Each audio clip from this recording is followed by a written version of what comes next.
Hi, everybody. Welcome to another episode of Something Super Spiritual. I have a really special guest with us today. I had done a little bit of a docu-series, so to speak, within my podcast about NDEs. And I'd been pinged over and over recently over the last 2 weeks, like, we got to get more information out to the people. We got to get more information out to the people. And as spirit has it with synchronicity, you know, suddenly I'm on Facebook and this post comes through my wall. And I thought, and I looked at it and it's an NDE group. And then I'm reading whatever I'm reading. And then I see your name, Jennifer Catlin. Wow. Um, and you had made some comments on this post that just touched me, that really touched me. And so then I reached out to you through the messenger. Very interested about your journey and your experience and what you've learned from that and what you know and how you're different and all that beautiful. Yeah. So first of all, thank you so much for being here with us. It's an honor to be here to share your story. Well, And thanks for having this space and holding space for it. thank you. So, Yeah. so why don't we start at the beginning? So you had this NDE. What year was this? You know, people always ask me that, and I always have to go back and look. It was around 2013, 2012 or 2013. I Okay. always lose track of time, but it was in that time frame. Okay. Yes. So then before we talk about that and we get into that whole experience, what was your life like before this experience? Like where did you come from? What was your family life like? What hmm was that? Well, so I was born and raised in Syracuse, New York, Okay. which is not where I reside now, but I still have a bunch of family there, Okay. and a huge family. And so I came from a very, very supportive and loving family, but I also always had this feeling that I always had an awareness now that I can look back. I didn't know what it was at the time, but I had an awareness that there was more. Ooh. And I remember having a surgery, and I do wonder if I had an NDE that I don't remember at the time, because I had a surgery when I was very young. And I remember the experience. I stopped breathing, and I do remember they had put an emergency breathing tube in. And after that experience, something changed. I remember I would be home, and if we would be out running errands or whatever, get home, and it was nighttime, I used to look up at the night sky, and I became obsessed with black holes and outer space. And I remember looking up the night sky, and I would sometimes cry Mm. and I was little, and I felt like I was sort of dropped here. like, like Oh, this wasn't home. Like I was good. grieving for home, Yeah. a home I didn't know. Mhm. And I didn't know what that was, but I was also very, very familiar. I was raised in a Catholic environment with some exposure to Baptist church as well. And I never fully understood the dogmatic pieces of religion. Very quickly learned I asked too many questions at church Oh, yeah. school. And I had the kind of personality where I didn't want to feel different. I Mm. didn't want to stick out. And so I learned to just zip it, keep my mouth shut. I was always a very, very deep feeling sensitive person, but I was also aware that it didn't feel normal to me. And Mm. so, even though I am sure now my family would have supported it had I said something, I didn't feel comfortable in any environment to say anything. Mm. So, I ended up doing everything I could do that I thought I was supposed to do as a human being, of how I was supposed to live my life. Go to school, go to college, go to graduate school. And yeah, yeah, check all the boxes. Totally. So good at that. And I did. I also developed a really strong inner critic in the process. And so that has been a lot of my journey, working through a lot of that. I initially started out, I was a music major. Music was my life. I played flute.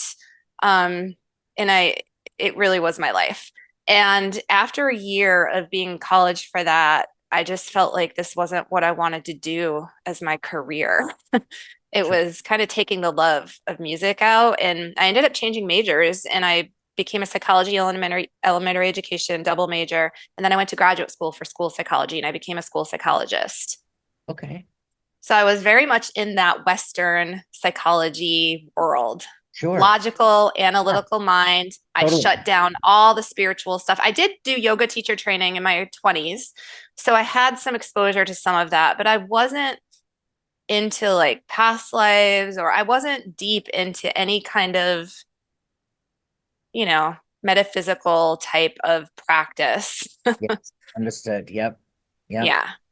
And very much in the Western psychology, logical mind Which kind is of very world. left-brained. I mean, it's very, Very much. very left-brained. So, okay, typical, right? Typical upbringing, typical life, typical choosing to fit in, choosing to, like you said, check the boxes because this is what culture says. This is what our Right. religion says. This is what our parents say. This is, what our friends are doing. So we just go with, oh, I so get it. Holy cow. Yeah, it doesn't feel comfortable to Yeah. not be that. I mean, for a Totally. lot of people, maybe not everybody, but yes, for me, it didn't. Yeah, I totally get it. Oh, okay. All right. So thank you. So then now what happened? What was your Yeah, PDE? What led to that? what happened? Yeah, what It was a happened? big happening. Well, a lot of times we can look back on life and see that there were different things leading up to a big event, but Mhm. like at the time, you don't really know what those things are. So there was definitely things happening. Looking back now, I can see that the move, we live in North Carolina, we've been here for 18, going on 19 years. And the move to the Raleigh area at the time was the start of that. I didn't know it. We were coming here for my husband's work. And I remember looking at a map saying, I'm going to live in that town. And we had never been there before. And I didn't know why. And he's like, what are you talking about? We don't know anything about this. Well, that town ended up being really significant. And it ended up happening where I actually met somebody who had I didn't know this till after I met them, but their business name was a business name I had written down on paper that had significant personal meaning to me for years. And it just never matched up. So I never used it. I Mhm. threw it out when we moved the paper. I get to this door of this person, and there on the sign is the name. And at the time, I just thought, that's weird coincidence. Coincidence, right? In quotes. Oh, synchronicity permeates everything. Okay. Oh my God. You gave Yes, me chills already. absolutely. I already have chills Well, going through this story. Well, Okay. just wait, because after that, it just all started happening. Yeah. So I met this person, and I don't want to say who they are just because I want to keep, their life. I don't know that they're comfortable being brought into all Sure. this because it's more about what happened than it is the person. But I had met this individual who, just looking through their eyes, and again, I didn't know what the eyes meant or anything about this at the time. I was still in my psychology brain. Um, Through their eyes, all of a sudden I felt like this voice had popped out of me, like I popped out of myself, and I was celebrating, like, woohoo, we made it.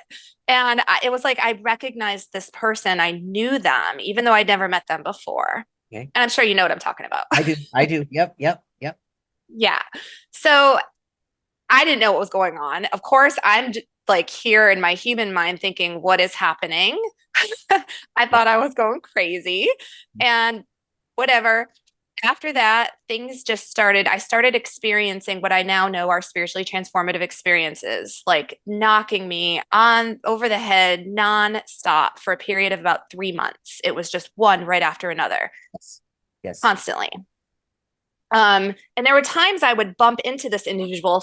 Oftentimes, this other person didn't even know. It would be things like I'd be backing out of a parking lot and they'd come right down and I almost hit them. Like that happened actually multiple times randomly Wow. Okay. through the days. And I kept thinking, what is going on? Like, what is happening? At that time, I also started developing symptoms. I had Lyme disease just about 2 years prior. I had an acute infection, was diagnosed, was medicated, went off the medication, and little by little symptoms kept coming back. ended up progressing to cardiac.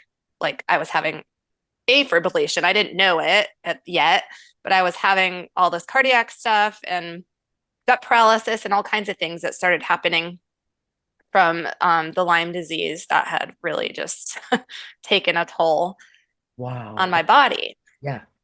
So, all these things were happening. I became very ungrounded. And I'm sure there are people in your audience who maybe experience a lot of spiritual opening kind of experiences. It can unground you. And I didn't know that. I just didn't know what was happening to me. Oh, I completely understand. And yes, there are so many people out there going through that too. You know, Yeah. I opened up, I became attuned to Reiki in 2006. And the side effect for me was that it just literally ignited all the spiritual senses over that Mm. weekend. So having all of that, what you're talking about is this like, what is going on? You know, it's just all of Yes. these new antennas going up, or more consciously, you know, Hmm. and Right. But your brain doesn't know, right? Your totally brain knows this life experience. And so 100%. Mhm. who am I? What's happening? And Yes, I yes. didn't know. I didn't have terminology for this at the time. I didn't know what was going on. But I do remember having to pull over one day from the side. I was just driving around my little tiny town, had to pull over one day on the side of the road and just ask myself, where am I? Like I couldn't even recognize the streets or what was going on. So I really thought something was wrong with me. Yeah. So fast forward a little bit. I mean, these things just kept happening over and over and over.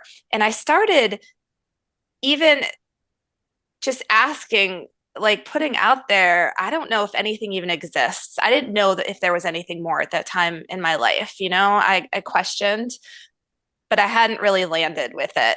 And just started asking for signs based on other people recommending I do that. And things were just showing up left and right. But I still didn't believe because I had such a strong logical Oh, mind. oh, seriously. I mean, so many of us are like that. I mean, you ask for a billboard on fire, you'll get it, and you'll be like, "No, I just don't believe it. I'm not buying it. I need another Yeah, one." not good enough. I need I need a Totally. bigger one. Yes. That was Yes. me constantly, constantly. And so if we were to fast, I mean, again, there's a lot happening in this time period, a lot at once. But if we were to fast forward a little bit, um, all of this, I started feeling like I was really, really going, like there was something wrong with me. And of course, I come from the Western psych world, clinical world. And um, I ended up going for a deeper mindfulness training because I did have a mindfulness background, some mindfulness training. I went to deepen my training and practice, um, and there was somebody who I knew who was involved with that, and I knew a clinical psychologist who I trusted, and a friend of mine, and I met with this friend, and I said, I need to set up an appointment with you. I think there's something wrong with me, and I did. So I went and met with this person and told them everything that had happened from start to up to that time period. And they walked over to the bookshelf and grabbed a book and said, I want you to read this. Now I'm thinking they're just going to like diagnose me with something, right? Sure. like, like I'm having all these things. I was having visions, like I'd be driving and I was having these visions of like my inner child. I didn't even know what that was called in it. I didn't even know we had an inner child at the time. I was having my inner child show up. I was having all these deep emotions coming up, so much healing that was just happening rapidly in these visions that felt like they took years worth of stuff in 1 second. Mhm. And so I'm telling her I'm having these visions, I'm seeing things, I don't know what's happening. And it handed me this book, and it happened to be a Brian Weiss. Are you familiar with Brian Weiss? Yeah. Absolutely. So Brian Weiss's first book, and I didn't know who that was at the time. So I read it, and Is it it, Many Lives, Many Masters? Is it that one? yes, Yes. Yeah. yes, that was my first book or like reading material introduction to that I had ever really had Mhm. formally. Mhm. So I read through it, and it, you know how when you come across something that really deeply resonates or speaks to you, it's like a feeling in your body. Like everything is just wide open, right? Mhm. I had that feeling and it was pushing me so hard. But then we have these human brains that are like, no, this doesn't make logical sense. Why would you do this? And I had that battle going on, like an internal war Oh for yeah. a while. Yeah, push pull. And I ended up telling my husband, I think I have to go train for, like, I have to go see what this is about. Hypnosis, not past life regression, but hypnosis. Mhm. And we both went through why would we spend the money on that? You just went through the mindfulness training, blah blah blah. I don't know, but the feeling in my body of having to do this became so strong, stronger than my logical mind could compete with, that I ended up searching. And I am a researcher. So I searched high and low everywhere I could. And I found that there was actually a training happening right near me that I seemed to resonate with. And it happened to be with a Michael Newton Institute instructor, Michael Newton, Life Between Lives. I Yes. didn't know who that was or what that was. I didn't even research that at the time. I actually didn't even know. I must have glossed over the Michael Newton part because I was just like, oh, cool, hypnosis training seems to resonate. I'm going to go. Yes. And I went and it was um, in that training, we were just experiencing like clinical hypnosis. And so we would practice with a partner each day, receiving and facilitating. Mhm. And so there was a day toward the end of that that I might have been on the last day, I think, of the training where I was a practice client. And the person who was facilitating for me is actually a colleague I'm such good friends with now, and we now teach hypnosis certification training together. So this experience happened with her. This happened 2 weeks before the NDE that I experienced. And this is significant because I almost feel like what I'm about to tell you, the event that happened was it was bigger, more meaningful for me than even the NDE because it broke me wide open. Okay. Okay. Oof. So this was like the main event. The NDE ended up happening for me. I got information later because I still was questioning after this event. And once the NDE happened, I stopped questioning. I was like, well, you wouldn't listen. So That's it. Oh my gosh, Jen. Okay. Okay. Wow. Okay. yeah. So once I got that message, I'm like, all right, no more. I'm good. I'm good. Mhm. Um, what happened was, I know you told me beforehand that you've experienced hypnosis, Mhm. right? Yes. Hypnosis, when we experience it, I think there's a lot of misconceptions out there that when we experience hypnosis, it's like people often think that our conscious mind is going to be 100% turned off and I'm just going to be transported somewhere else. And Yes. it's not like that. Mm-mm. It's like what you experience with meditation, like you're here and you're also open at the same time. Totally. Yep. Yep. Okay. Yep. So, and I want people to know that just because a lot of times people do come for sessions and I have to do a lot of educating beforehand because if people come and the expectation is it's supposed to be this way, but that's not what I'm feeling, then they think they're doing it wrong.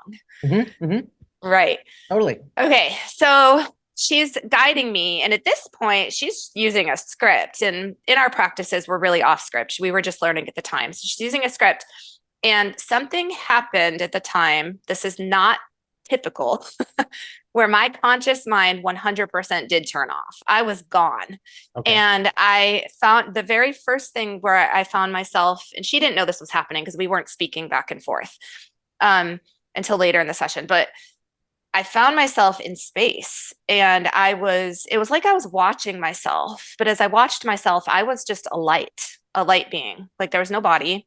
And I was in outer space and I was with two other lights. So there were three of us and then a teacher light. Yeah. Yeah. And this teacher light was lighting up a diagram of the human body. And we were in human school. And the teacher was teaching us what it's like to be a human. And there were all these different colored lights, which I now wonder maybe correspond to different energy points or something in the body because they were different colors and it was like this diagram.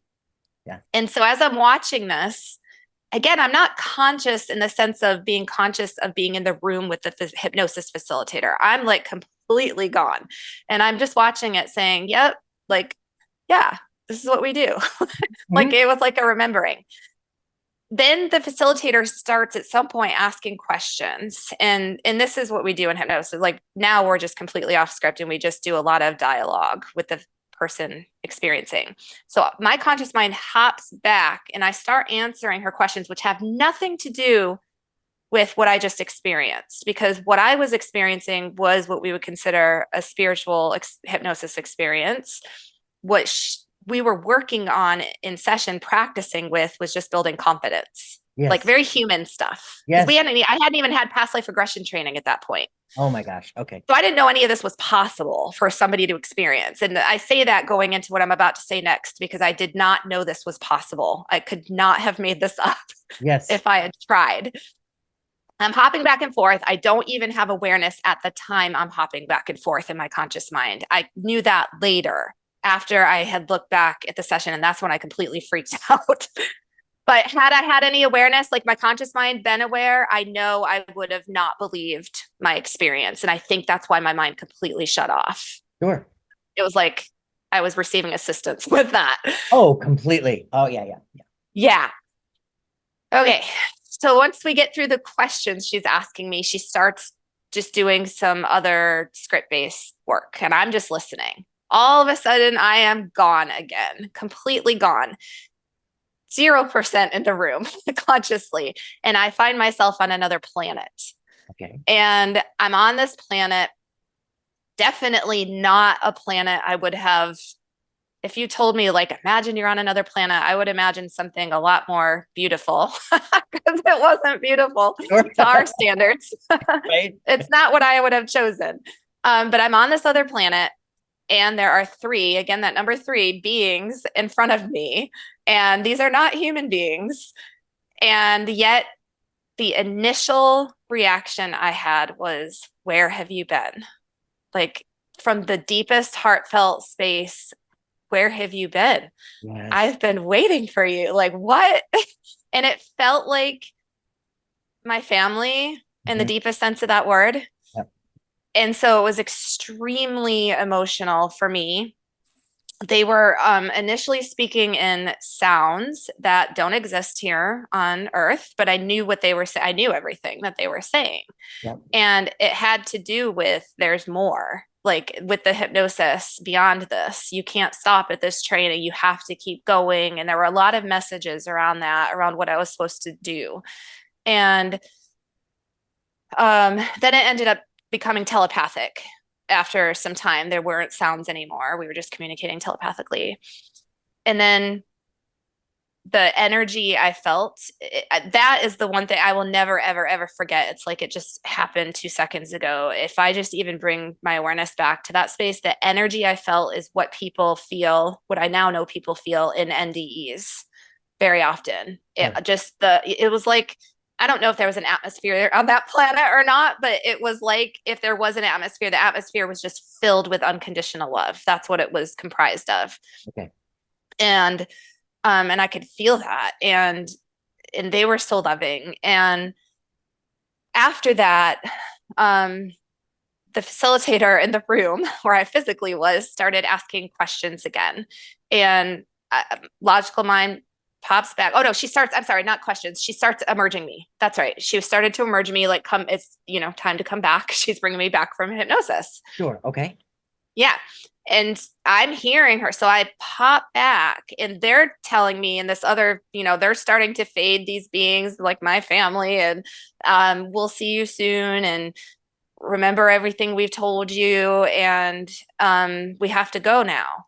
And I just start crying.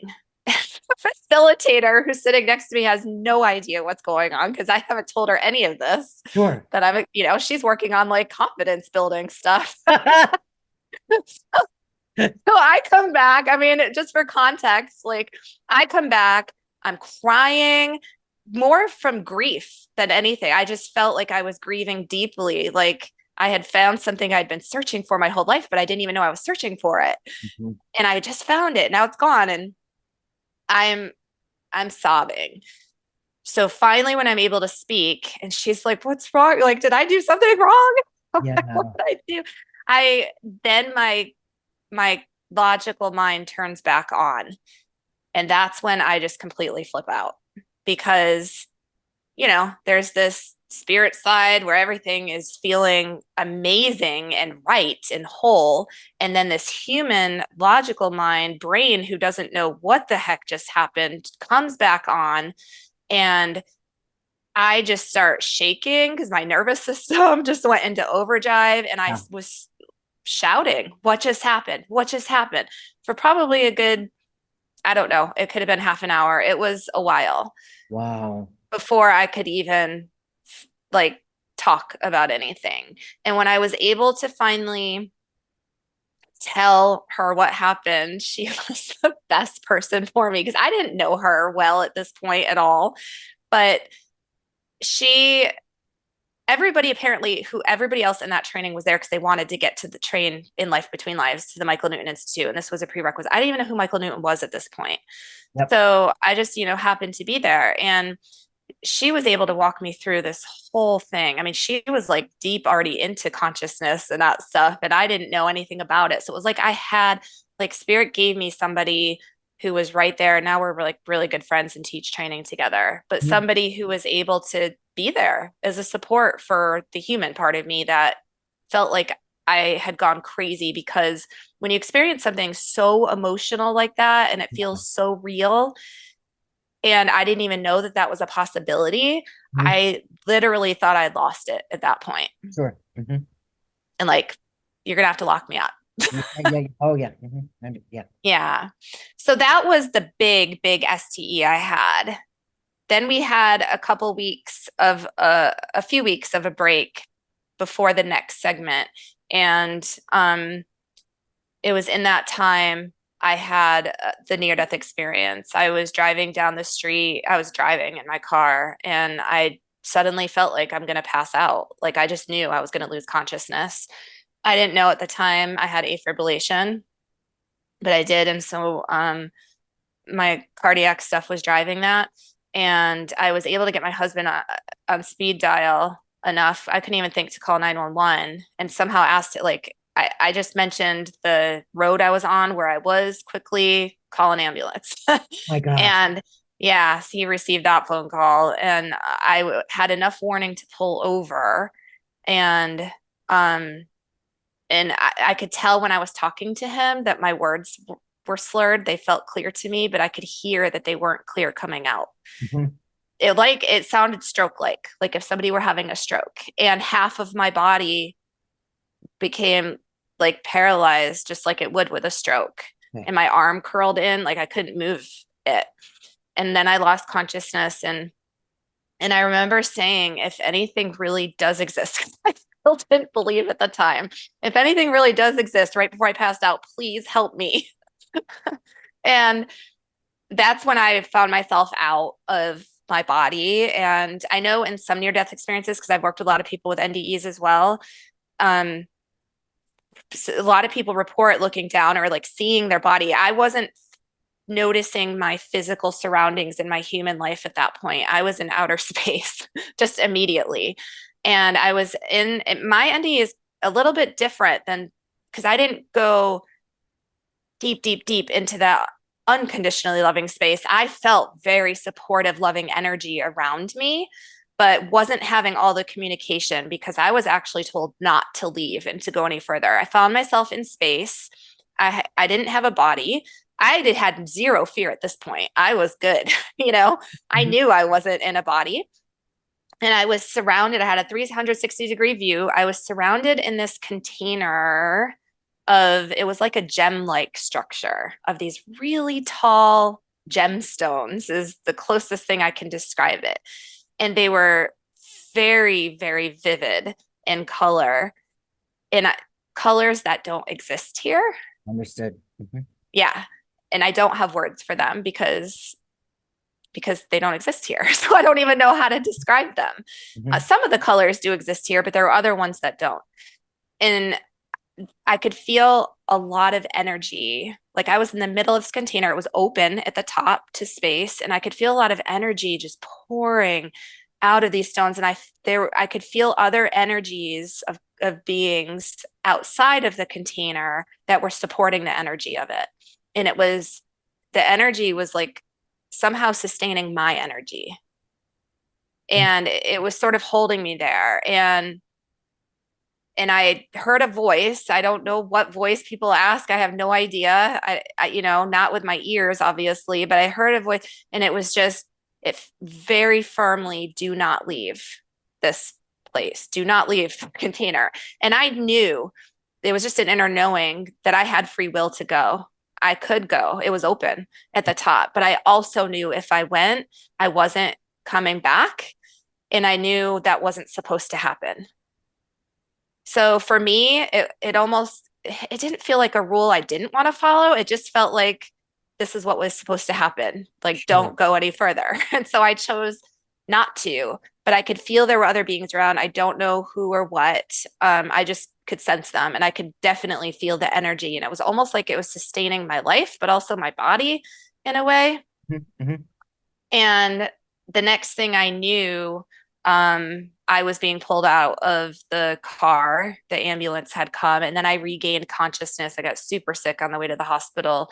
There were things at the hospital that I kept receiving, like being told what my body needed.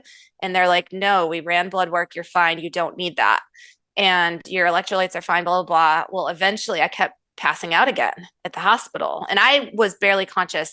Other people told me later, there were no rooms available. I'm in the hall.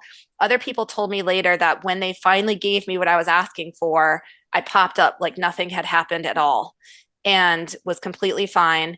And they said they'd never seen anything like it. And the other people told me I had been like screaming and crawling around the hospital floor before that. And I don't remember that. Oh my gosh. Yeah.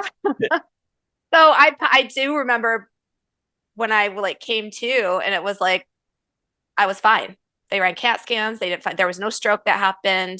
They couldn't find. Now, after that time, I did have lingering, very significant issues neurologically with my heart.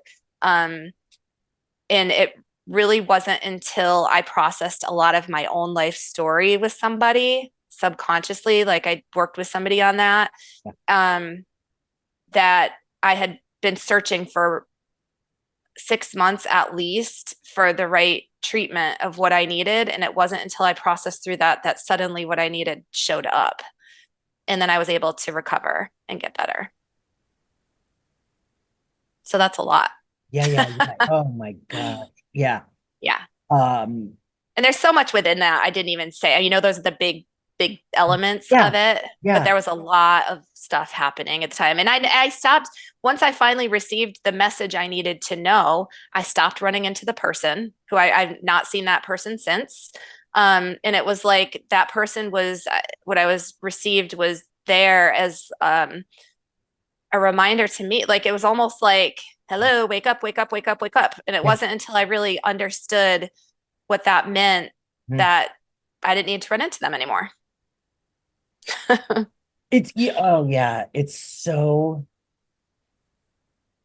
I love that. I love that visual of that one person that's contracted with us to come through as this wake up, hey, remember this, wake up, wake up, wake up, and that was mine, back in It 2000 was.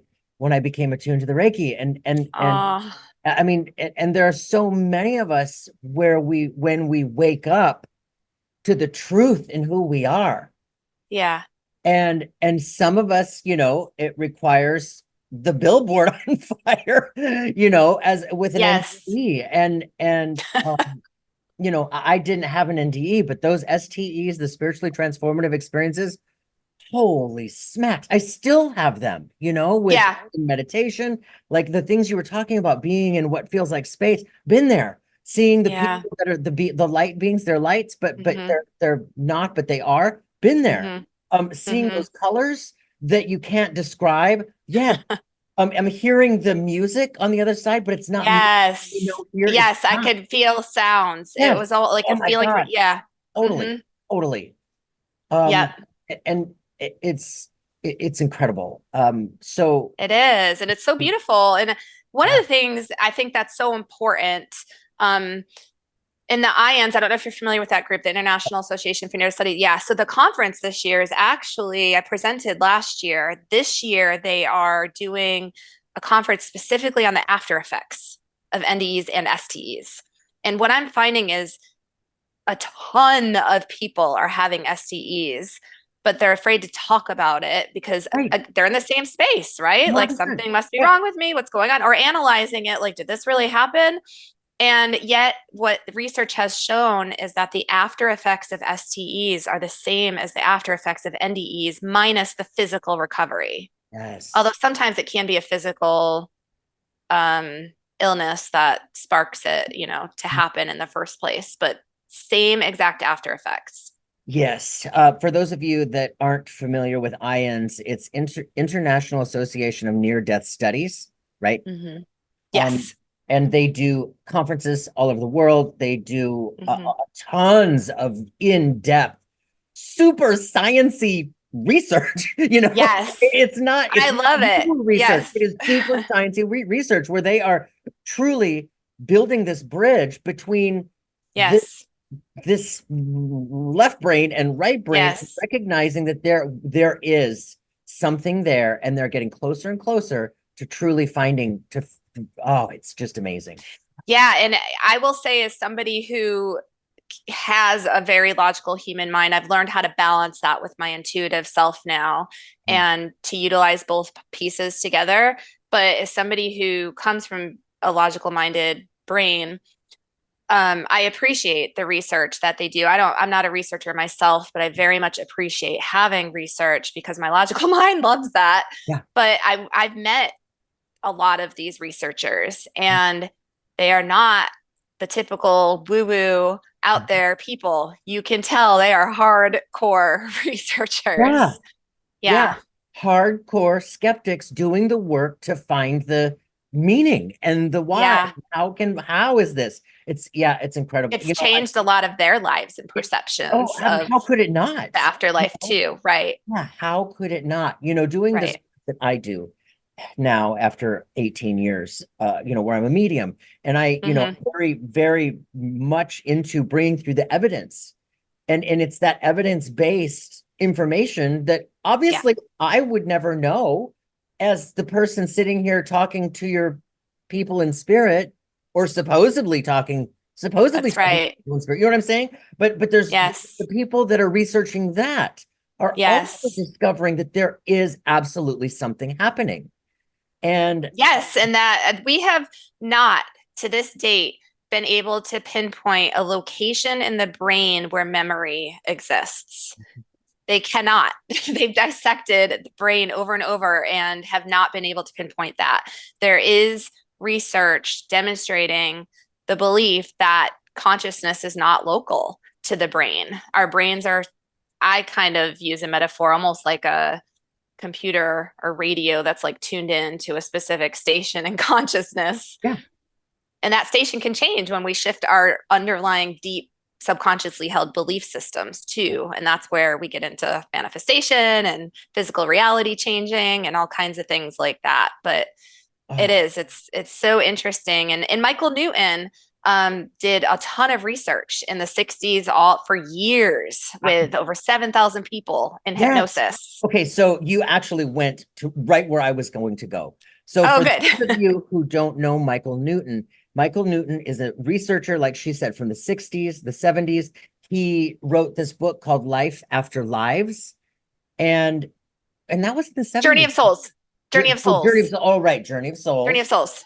Um, Yes, Raymond Moody, I think, Raymond was. Moody did Life After. Oh, I'm getting Yes, them and he's mixed one of the up. researchers at University of Virginia. Yes, yes, yes. Oh, I Yes. know. They're all like they're all good, great, excellent researchers. Amazing, Yes, amazing. yes, And then you've got Dr. Brian Weiss, who was, just he yes. was a hypnosis. He was just doing hypnosis, and all of this Clinical stuff started. psychiatrist. Yeah, Yeah, clinical psychiatrist doing his work, yeah. and all of a sudden, all this stuff is coming up, and he's going, "What is happening?" And then he starts seeing it within all of these people. Okay, Yeah. is um bringing it back to you and your path, being the psychiatrist, the psychology background that you were in. Hmm. After this, all of these experiences, the billboard on fire, and now you're doing hypnosis and you're doing this kind of work. Hmm. where are you today with people? Like what's your lane now? Yeah. Initially with hypnosis, I kind of took on everything just to get experience and see what it is I wanted to do. And so I worked with everything for a while, but then I started finding what it was that my path, where my path really was. And I do on the human end of things, because I don't consider our human selves separate from our spiritual selves. I think, we're here to have these life experiences for a reason, and that is spiritual, and it's doing something for our souls and energy beings. Yeah. So I do work on the human end of things with people who have some inner child stuff to process through, things that may be driving behaviors they don't want, or emotions. I work a lot in the emotional space with things like anxiousness, worry, self-confidence. A lot of it comes down to worthiness. And am I enough? Yeah, I think every person on this planet has that to some degree. It's just bigger for some of us than others. And so working through a lot of that, which tends to be very, very quick work, especially if a person's ready, it goes very fast. Mhm. But I do a ton of spiritual hypnosis as well. So past life regressions, life between lives sessions, consciousness exploring kind of sessions where people can just connect with um, their higher selves, and it's kind of like they're becoming channelers for themselves in a way. Oh, It's yeah, just opening them up to that. Yeah. absolutely. Here's the thing.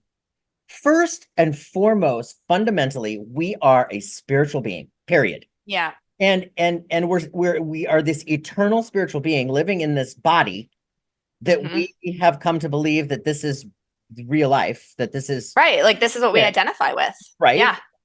And we're all wired for spirit. We're all wired. We're connected. We can't help but be. We are. Yeah. And so, like you said, these people are becoming, channelers for themselves. It's true because once we recognize that within ourselves and we experience that mystical aha, like, Hmm. holy cow, what was that? Over and over and over, we start to recognize that connection.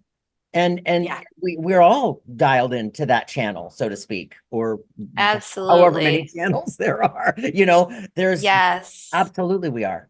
So yeah, Yes, I just see everything as an expression of spirit. We all are it. It's not yeah, separate from us. We're yeah, all just a different expression, exactly. our own unique expression of it. And so, even the regression sessions that I do, whether it's spiritual regression, past life regression, I tend to not do it just for curiosity, but more to help people connect with why they're here. Um, and people often get responses like they're looking for something super, super specific. Our human brains are really funny, and they might get things that are sort of broad, or like what is most important. And they're like, yeah, but what? Wanting that fire billboard, Yes. billboard on fire. Like, okay, what else? um, but also it's more, even with past life regression, I like to find out after we go through the whole experience and do a life review of it, how is that relevant to your life today? Because yeah, we can just do this for fun, but like Thank you're here for you, a reason. Jen. What is the Oh, relevance and what is thank you. needed from Yes. that? Like what messages do you really need to know from that? What needs to maybe be resolved from that? And then working to do some intervention around Yeah. that space. Oh my God, you just said a mouthful. Thank you. I've heard many, many people talk about this psychic told me I was this in a past life and I was that in a past life and I Mm, past life. And I'm like, okay, great. That's great. But what do you do with it? What does that mean? right, You right. know? And I think that's great. They're probably tapping into something. I'm not denying that. Hmm. But why is that coming forth? What do I do with Right. it? How does that help me? How does that serve me? Yes. And that's what you just said. And I love that about your work. 20 plus years ago, it was like 2000, maybe one. I wanted to quit smoking. And I mean, Mhm. I didn't want to, but I knew I had to. That's what I'm saying. I mean, I really didn't want to. But I went to hypnosis and so I found my hypno girl. I called her my hypno girl ever since.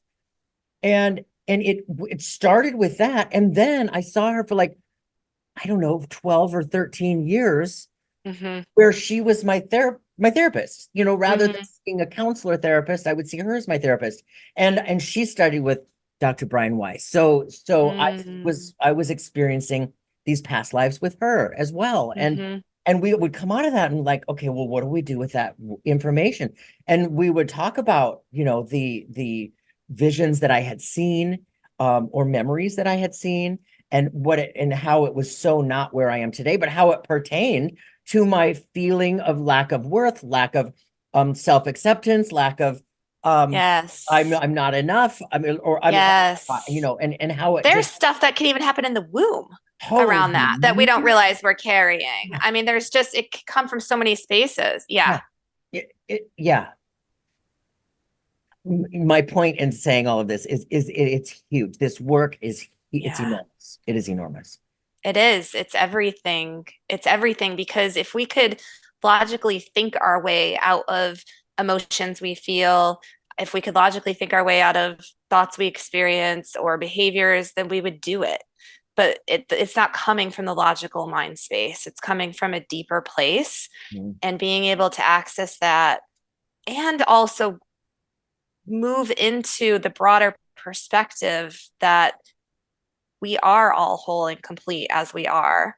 These lives aren't meant to be perfect. I am not a perfect human being. The difference for me now is with my inner critic is it doesn't mean that the inner critic voice doesn't ever show up. It shows up less frequently and less intensely than it used to, but it still shows up sometimes. I can still get triggered. Oh, When it does, the difference is I'm usually not identified with it in the way I used to be. It's like, oh, I can see it outside of myself. I'm like, you're here. All right, this is going to feel kind of yucky for a little bit, but I know it's temporary. Come on in, make friends with it. We're able to move on. yeah. It's Oh, not who I am. exactly. Thank you for that. This is, I said earlier, synchronicity permeates everything. And that's how Yes. spirit gets our attention and pings us on our inside. So I just think it's so brilliant that you and I are sitting here today, where we were supposed to do this on Monday, and and it moved, I screwed up, but I was supposed to screw up. We were supposed to sit here today, right? And Absolutely. and here's the thing. I had a session with my therapist from 9 to 9:50 before meeting with you. And it was all this talk about this deep work of self-worth Oh, and self-love and self-acceptance, that inner critic that I'm not yes. enough, and talking about this like I've been triggered so much this week, and Yeah. recognizing it and seeing, okay, all right, there's more here. I'm not gonna hang on to this. But sometimes it's really hard and you Yeah. hang on to it and you're, Oh, sure. We're so human. yeah, and so just having the conversation with him before sitting here with you, and you bringing this, like, your experiences with that inner critic, Mm. work that you see just through your hypnosis, it's just brilliant. It Yeah, is. I love synchronicity. And yeah, what I had mentioned, what I used to think of before as coincidences, I now know are synchronistic experiences. And they're all beautiful. I mean, that's what draws us to each other. You seeing the comments, I mean, it's brought us together, and I love that. completely. It's incredible. Yeah. I think it was, correct me if I'm wrong. I think I'm onto it. Carl Jung Uh-huh. defined synchronicity as two seemingly completely random experiences happening at the very exact moment in front of the observer, Mm. creates this meaningful, almost out of body experience. Like, Yeah. how is that? But it's for that observer. Like, two people Yes. could be witnessing the same thing. It might not hit the other person the same way it hit me. Yes. And it's that where it pings something on our inside that we already felt. But this is Yes. it going, you, hello, hello, here's your light. Yes, absolutely. And that what you just said is key is practicing it. It is a practice of becoming the observer. When you can do that and also integrate spirit and human together, but be identified more with the observer than you are with the imperfect human, then you start experiencing more peace in life, because even when you're not feeling good, even when you're feeling terrible, there can be an underlying peace, because there's not as much identification with that, knowing like, yes, this is what I'm experiencing in this moment, but it's not who I am. Truth. Oh my Yeah. God, you just said another mouthful. Because we buy into the fact that that is who we are. Yeah. And Oh, I think in a way, it's almost necessary to some degree. I don't know if you've read, I just came across it last year, A Walk in the Physical by Christian Sundberg. ooh, I have It's not, and I'm right. so good because he gets very deep, and I was able to actually listen to his talk at the IANS conference last year. Um, it gets deep into these experiences and these questions, these deep questions we all have. But it just spoke to me because it's everything I've internally felt I knew, and it just sort of validated that. But I feel like we have to have these imperfect experiences of not feeling whole and complete, because we're already whole and complete, we as spirit beings, right? But like, how do you really know what you are without knowing what you're not? Truth. How do you really identify that? If we only lived in night or day, we wouldn't have a word for the opposite, because it would just be. And that's what we are. We just are. That's why It's we just as come to this humans. planet where we Yeah. experience duality and we can't know one without the Yes. other. And it's Life is supposed to be imperfect. So if we can come into acceptance of that, it helps. It right. helps just in terms of our ability to manage our way through difficult experiences. No, it's true. It's like what you just said pinged so much because if we could recognize that and see it for what it is and laugh about it, it gets Mm-hmm. comical how we can get so deeply intertwined with the emotions and the mental and the illusion of it all. We make Mm-hmm. it something that it's not because of our insecurities and our fear of our not being enough. We feel like we're not enough. Yeah. We make it something bigger than it's not. And oh goodness. And It's true. I see a lot of times in session, people will have awarenesses, like they'll go into spirit where maybe even through a past life something horrific happened, and then they leave the body, and suddenly it's like there's this lighthearted laughter with the other beings who just beheaded them or something, like, ha ha ha, that was a funny play. We were like, we all played our role in mhm. the play to learn what we had to learn. But also people a lot of times experience with guides, spirit guides, lighthearted humor. Like, they're being told, their guide is trying to get them to laugh. And they're like, the human self is, what do you mean laugh about this? This is horrible. And the guide's like, don't take yourself so seriously. That message comes through all the time for people. And it's such a great message. I mean, Yeah. it is such a great message because Yeah. Lordy, can I take myself seriously? Oh, me too. Oh my God. I just doing this work, being on YouTube, having the podcast, doing the work that I do, the exposure. I mean, seriously, I could have 1,000 raving fans and I get one troll that tells me, I'm an idiot or whatever. And Yeah. it, What does your mind pay attention oh to? my God. And it pings that inner troll in me. And I start, Yeah. suddenly now I'm the one that's hurting my own feelings because of my own, Yeah. Right. it's like, Right. stop the madness, Yeah. Yeah.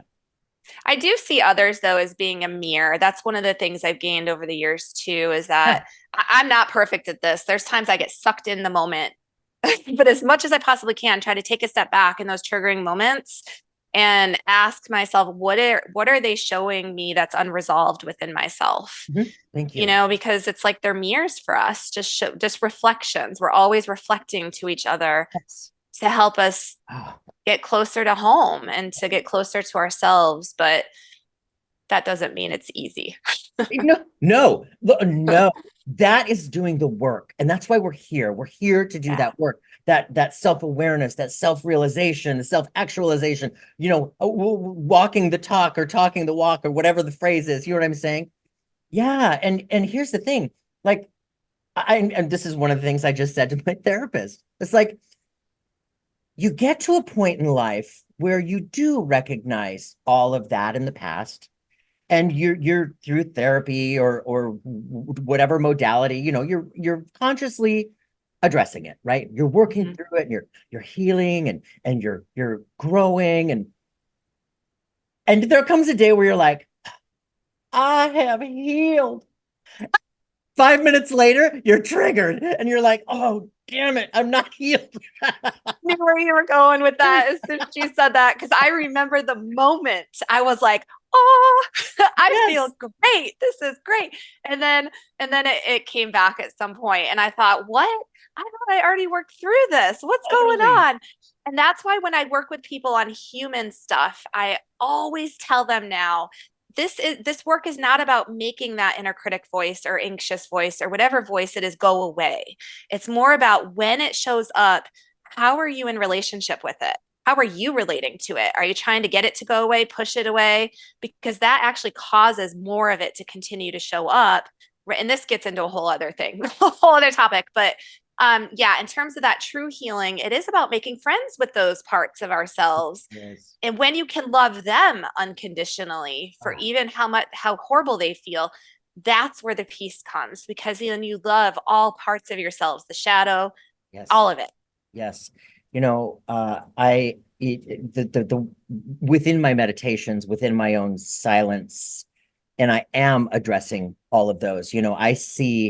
I see myself as a toddler throwing a full-on temper tantrum, that aspect of myself. And I go in for the big hugs. You know what I mean? You gotta Yeah. you gotta hug that. Hug that Yep. little aspect of Hug your it. Yes. um yeah. Yes. Whew. Jen, oh, this has been so good. You just went through like 10 years of therapy in Oh my 1 hour. God. Totally. For me too. Yeah. Oh, Yeah. It you has are been a amazing. pleasure. You are amazing. Thank you so much for showing up the way that you do. Requiring those billboards on fire because you needed them to be where you are. And Yeah. now, I'm grateful for them now. yeah, yeah, yeah, I honor and I respect that. And I thank you. Thank you. And I appreciate you, having this platform. It's needed. People, I'm hearing people coming to me one on one saying, I can't tell my therapist this even because they're afraid of getting judged. And yes, sometimes there are psychiatric treatments that truly are warranted, but in a Or large majority of cases, there's a lot of people having spiritually transformative experiences that aren't that. yeah. And they have a filter that says this isn't normal. They're afraid to speak. Some of these people I know even work together. I can't tell them, but like they're afraid to say anything, but they don't realize, they don't see what I see. I'm able to see this one on one with people. And it's just, I appreciate this platform you have to help get this information out there to normalize the experiences people are having. Mhm. Thank you. Yeah. Yeah, thank It's you. just going to keep helping the collective. Yeah, that's it. I mean, how can I help? How can I serve? That's why I'm here.